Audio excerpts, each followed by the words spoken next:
Happy Thursday to you, and welcome on in here to another edition of Sports Memo Today. I'm your host, Dan Alexander, and I'm excited because we're bringing back one of my favorite guests. We don't get to talk to him every week, so it's a treat when we get to talk to my guy, Ross Benjamin. He's going to have a little college football, a little NFL, and when he talks those, you want to listen. Top-rated plays in college basketball as well. We're looking at a 13-6 run for Ross. NFL plays 5 and 10% plays, or 10-star plays, 11-4 since December of last year. When Ross talks sports, we listen. Eric Pauly's going to back cleanup, but let's welcome in my guy, Ross Benjamin. Brother, it's so great to have you back on the show. Great to see that smile. How you been, man? I'm great, man. Thank you for having me, and I appreciate all the kind words, Dan. Yeah, absolutely, man. I'm pumped to have you back here on the show. And we mentioned those top-rated plays, but even if you just look at January 30th of this year, 58% on all NFL selections. So you've been seeing it good on the gridiron. I know you're excited about some college basketball that you have going. We'll talk about that in just a moment, because let's stick with the gridiron. Let's look at college football, because on Tuesday's show, we had JM Sports on, Jeff Michaels, and he had a boatload of trends and angles about this USC and Utah game. We also have a game under belt, so to speak, with these two facing off earlier in the year to draw on. So this is a game that could see some of the highest action of the week, Ross. Where are you going in this USC-Utah game? Boy, oh boy, I'm looking forward to this game, and I'm looking forward to my bet that I've made on this game, because I feel real confident, Dan. Listen, these two teams squared off, I believe 3 weeks ago, or earlier this season. Let's go with that. And Utah came away with a 43-42 come-from-behind win at home against USC. And that was the only loss that USC has been dealt all season long. So not only are they playing with big-time revenge in this conference championship game, this is a USC Trojans team that you'd be hard-pressed to leave them out of the college football playoff if they win this game. So urgency and desperation is truly on the side of USC here. Not a lot of people expected them in the first year under Lincoln Riley to get to the point where they're at, or the position that they are now in, but they are. And I think they're going to relish the opportunity tomorrow night and come away with a huge effort. Not only that, you're looking at a Utah team 9-3 on the season. This was a team that was a top 10 team in the AP poll prior to the season, and was talked about as a realistic contender to get to the college football playoffs. So yes, they're 9-3. That's still a very good record. Yes, they're in the conference championship game, but there's a little bit of sadness and expectations that go along the way, and they've already knocked off USC. I just think the situation sets up real good for the USC Trojans here. And by the way, Dan, how about this? USC has turned the ball over just twice all season long. I can't remember a team being that good in that department in college football in quite some time. I'm sure there may be some that has been as good. I doubt if anybody's been any better. And if you look at their turnover margin differential, plus 22 on the year. Utah, all three of their losses came on the road this season to Florida, UCLA, and Oregon. This isn't a road game, but they're not playing on their home turf in Salt Lake City. So I am going to take the USC Trojans. I like them a lot. They opened at 1. They went up to 3. It's down to 2.5. I like USC minus 2.5, and to get to not only win the Pac-12 title game, but to get to the college football playoffs in the first year under Lincoln Riley, which is a remarkable accomplishment. I think, too, something that really gets you excited about USC is just what this quarterback is doing right now, man. Caleb Yeah. Williams, the transfer, Lincoln Riley brings him in, and he is clearly a guy who wants to put his stamp on college football. So when you have a guy who's not only motivated to get into the playoffs, he's also motivated for that prestigious season-long award with the Heisman. He's playing some great football right now. A Yeah. signature Yeah. performance in a conference championship game could go a pretty long way, right? Certainly will. And he looks like the odds on favorite to win the Heisman Trophy right now. And let's not forget, Kyle Willingham's been with Utah for quite a while. He's a Yeah. tremendous head coach. He's enjoyed a lot of success at Utah. However, I'll go out on a limb and say that Lincoln Riley has more big game experience when he was at That's fair. Oklahoma. These guys have been in college football playoffs, and I just think there's a lot of things to like about USC in this matchup. Well, I know tomorrow evening I'm going to be locked to the set, and I'm probably going to be locked in right alongside Ross Benjamin, laying the 2.5 with the Trojans. Let's swing it on over to the NFL because, like we mentioned, you've been running pretty well in there in your time here with Sports Memo. And let's look at this Packers and Bears game because I'm looking at this total, and we opened around 44. We've seen some money coming for the under. So when you see that money coming in, there's even some 43s we're seeing out there. You agree with that move, or you think that just gives you a little bit more value to get up and over the total here? How are you betting this one, Ross? Well, you know what? I'm going to go against public money, and I don't mind doing that. If you know me for any length of time, I'm a contrarian by trade when it comes to sports betting. I don't automatically go against the public all the time because they do win on occasion. But in this particular instance, I'm certainly going against them. Look, Green Bay's owned Chicago, right? They've gone 7-0 straight up in ATS in the last 7 meetings against the Bears. 11 of the last 12 they've won at Soldier Field. But I don't like the side here. I just don't. I think the total is the play. You mentioned 43 and 43.5. And you mentioned a lot of money on the under. And here's the thing, folks. I think a lot of money goes to the under on Chicago games once it gets into December, just based on the fact that people are expecting bad weather.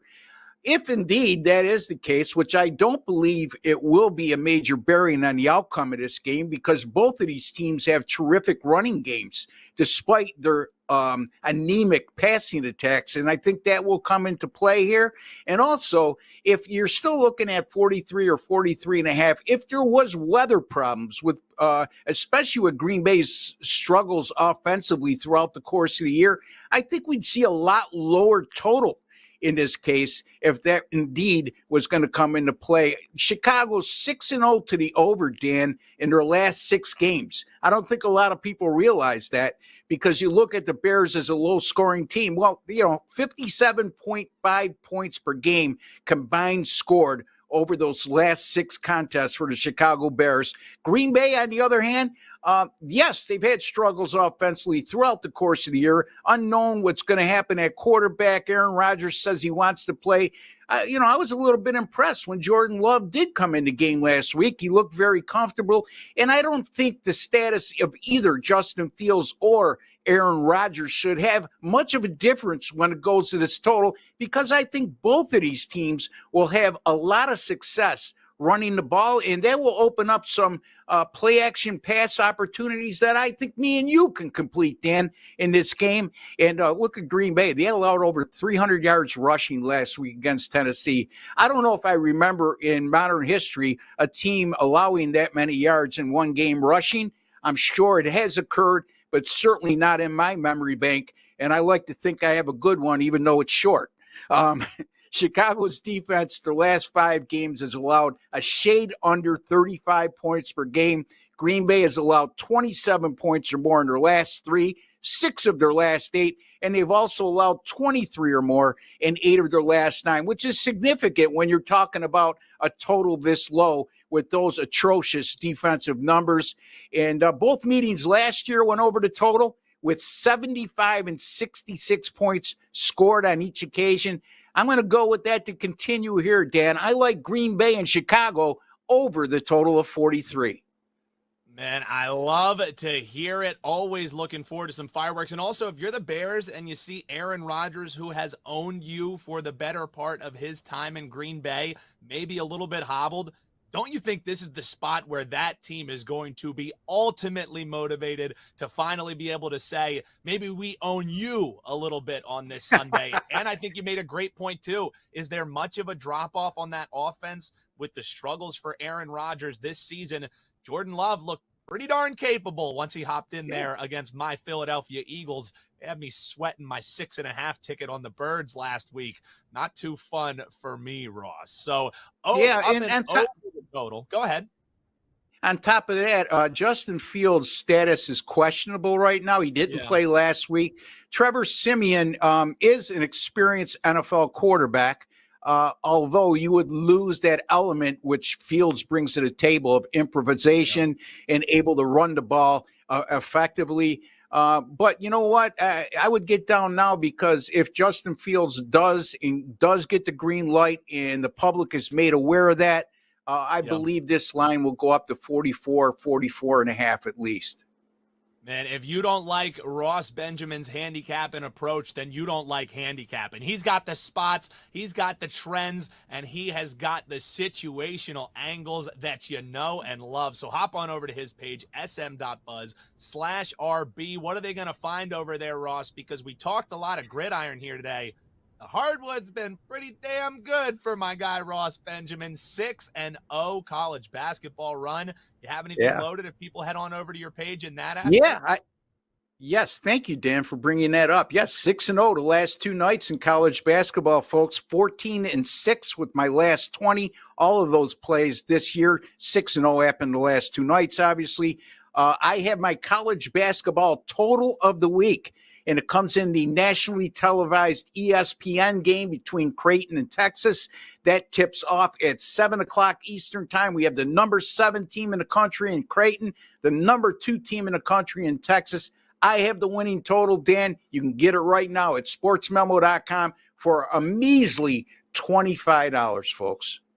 I mean, you can't beat that. Ross, thanks for taking the time, man. Always love having you on. We have to have you back soon, and best of luck on that play tonight and this weekend, brother. Thank you, Dan. Always a pleasure. Appreciate that. Ross Benjamin, sm.buzz/RB. Go and grab the top-rated play now. So we go from, one of the guys who's been rolling in the industry for a while here to one of the hottest up-and-comers, personal friend of mine as well. So I always love when my guy EP is stopping by the show. Eric Pauly, and man, I would ask you how it's been, but every time I look at your Twitter, slime action, I see you beating people down in the battle of the bets. I look at your page over on SportsMemo, sm.buzz/EP. I see 73.9% over the last month. So I could ask you how it's going. I think I know how it's been, man. What's up, Pauly? Doing very well. Still trying to cope with the fact that it's December 1st today and that we're in week 13 of the NFL season. It's treated me so well so far after a very mediocre start. So I am excited. I love some of the games on the slate this weekend. I'm very happy to be backing up Ross Benjamin, because sitting in the back of the studio, listening to the knowledge he just dropped on me is just always amazing. So looking forward to a great segment right now.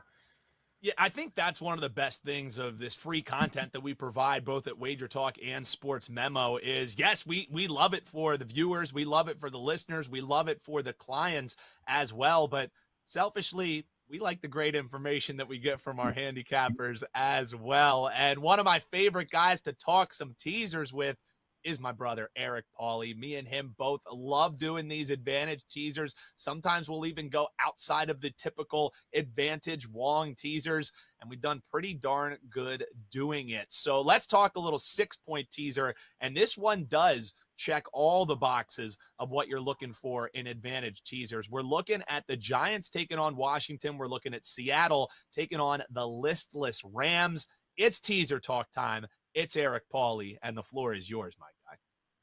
So I'll start in the Meadowlands this upcoming Sunday, a game I'll be attending wearing Washington Commander gear from head to toe, except I'll be holding a Giants plus 8.5 ticket in a 2-team teaser. With the emotional hedge. I love it. The emotional hedge. I drove down to Philadelphia to Washington week 3 for the Eagles game with the same thing, having an Eagles money line ticket and a teasers, watching Carson Wentz get sacked 9 times and our offense only scoring 8 points. But football, we've grown as a team. Washington 6-1 in their last 7, but there's no way to really bet this game without kind of taking the points with the New York Giants. And I say that betting with my head and not my heart. Daniel Jones, when he plays against the Washington Commanders, turns into some form of Tom Brady mixed with Michael Vick, and I don't know where that motivation factor necessarily comes from. And while the Giants are dealing with some injuries on their offensive line, they're expected to get some players back to kind of slow down this Washington Commander defensive front, which is the top of their league. And looking at this matchup, I mean, Washington, of course, has won 3 in a row. Winning 4 in a row would be tough. The Giants dropped the last 2. But I think when it comes to kind of a schematic standpoint, I honestly do trust Brian Dable and Wink Martindale over Jack Del Rio and Ron Rivera in a coaching mismatch over there. And Washington, and what the Giants have done really well is a red zone defense. So I understand why the total is very low. I think Washington's going to be able to move the football, especially on the ground, considering the Giants have one of the worst averages from opposing running backs on the ground per game this season. But they're going to show up in the red zone. Washington's not going to beat anybody's kicking field goals all day long. The Giants might just need, again, we're talking 8.5 point teaser, right? Washington's not 8.5 points better than anybody in the National Football League, especially a Giants team that is going to stop them in the red zone. So I think that is a leg that might be a very no sweat leg. Then moving to a 4:00 game, the Rams hosting the Seahawks. Los Angeles Rams, as we know, are missing Cooper Kupp, Matt Stafford, Aaron Donald will not play. Most of their highest paid players on their side of the field will not be playing. So this is more or less like a practice squad preseason game for the Los Angeles Rams. I don't think they're going to roll over and die because they are going to play hard for Coach Sean McVay. A lot of these players on their offensive line, their wide receivers, like this is their chance to prove it and stick into the league for a while. So I think this is going to be, I wouldn't lay the 7 with Seattle, but is Seattle going to win on the road by more than 1 point? I think that is a very likely outcome. Again, both of these two plays fit the typical advantage teaser model, and I don't see another way to bet those 2 games besides giving the Giants 8.5 points and getting Seattle down to -1, essentially win this football game. Yeah, and Ralph Michaels, head on over to his Twitter, Cal Sports LV, and he actually did for Bet on It on Wager Talk. He did a whole breakdown of how teasers has done this season, whether they're advantage, whether they're not. If you're teaming up home, or if you're teasing up home dogs of 2.5 points, just like we're looking at with the Giants, that is a 60% angle in the NFL this season. Going back the last 7 years, it's a 67% angle. So one of those legs backed up pretty strongly by a trend from our guy, Ralph Michaels. So we're looking at taking the Giants up. We're looking at taking Seattle down as they're taking on the Rams, who, man, Pauly, they look like one of the worst defending champions that we have seen in quite some time. And I know that there's been injuries, but even out of the gate, man, what's happened with that Rams team this year, I didn't think that they were going to be contending for another Super Bowl, but a little surprising in that aspect, Mike. Yeah, they were always a team that was basically loaded at the top end and then have a bunch of guys on small contracts in the middle. So then once those injuries came to play, of course, they're one of the least injured teams in the NFL over the last couple of years. It seems to the bug has hit them all at one time. Unfortunate for those guys. And also something just to note, side note, Sean McVay might be on TV next year. Matt Stafford might retire because he's gotten his ass kicked his whole career. He's got his ring. Even Aaron Donald just signing that big deal. He could even call it quits. So no draft picks. Who wants to take over that mess of a situation in Los Angeles? A lot to think about for the future of the Rams, considering also the present of what's happening right now. Yeah, and Matt Stafford, he's been playing about as good as Little Caesars Pizza tastes. So once he got sponsored by that Little Caesars, man, I started I don't know, getting high on the own supply. Who knows? But let's talk a little Monday Night Football action, EP. Saints and Bucks. Here's the thing is you just figure, Tom Brady, taking on a Saints team that's kind of been a little bit listless all year long, up and down. And the thing is, this Saints team has been a thorn in the side of Brady since he's been sharing a division with them. And it also looks like there's some money coming in on the dog here. The Saints, I'm seeing 3.5s popping up at some of the sharper shops. So how are you betting this one, Saints Bucks? Or you think there's still some 4s out there, but it's on the move pretty quickly to 3.5 painted? Yeah, the only way to bet this game is to take the New Orleans Saints plus the 4. Wow. It opened at New Orleans Saints minus +6, right? The Buccaneers were 6-point favorites heading into this game. I can't believe I missed the 6, the 5.5, the 5, even the 4.5. Unfortunately, I did. I'm still comfortable at this play at 3.5, and of course 4, which I did lock in. My clients that are on annual and yearly, weekly passes, they already have gotten this play, so it's still available. So by the time this goes live, hopefully you guys can take advantage of that as well. But the Buccaneers, part of their issue is, of course, the injuries to their offensive line. Tristan Wirfs going down is gigantic, but their mismanagement by Todd Bowles, Brian Leftwich, and their coaching staff, it can't be overstated how poorly they've been managing games. Tom Brady is clearly frustrated with what's going on, and now he has to go and face Dennis Allen, who has been a thorn in his side since he went to the NFC South. The Brady and the Bucs did beat the Saints earlier this year, which marked the first time that Brady actually beat a Dennis Allen defense since he came into the NFC South. And we're talking about a New Orleans Saints team. I guess we're talking primetime Dalton, but they were shut out by the Niners last week, but they were on the doorstep of scoring multiple times. Alvin Kamara had that red zone. They had an interception called back that they would have been set up deep in the 49ers territory. So while if you're just looking at the final score, you would think that the Saints had a horrible outing against one of the best defenses in the NFL last week. That actually is not the case. They actually played pretty well. The Wirfs injury cannot be overstated how important that is for Brady. Dennis Allen already preps himself well for these games, and there is a reason why this went from Tampa Bay -6 to 4, 3.5. I expect this to creep toward a 3, and I should recommend grabbing the 4 now. The Saints team are being written off. I understand maybe they're not a playoff team. The Bucs are 5-6, and the Saints have 4 wins, right? We're not talking about a Houston Texans team or anything like that. The New Orleans Saints are still a competent organization. Again, the coaching edge, Lattimore is going to be on Evans. That's going to be a great matchup as always. Wirfs going down is so big. You got to grab the points with the New Orleans Saints. Looking at the Saints Monday Night Football and all kinds of line moves, as Eric Pauly was alluding to there. So definitely try and jump in at the best number. You got all weekend to do it, but a lot of money coming in on the dog. Looking the same way as EP. Brother, if people head on over to your page, sm.buzz/EP. As we mentioned at the top, 73.9% the last 30 days. That's across all sports. You are seeing the board well, my friend. What are people going to see when they see your page, brother? Sticking with the National Football League, my Week 13 All Access is up already. I have 3 plays loaded. I have 2 plays that I am eyeing that are going to definitely make the card. We'll find out what line I get them at. But again, I always love doing this for my clients, and I recommend not only for myself, but for every capper on SportsMemo, get the All Access so you get that email immediately so you can get the best number. There's nothing more important in sports betting than getting that best number. So I recommend for all of my colleagues, make sure you hop on that All Access. I have all my picks in one spot for this weekend for the NFL.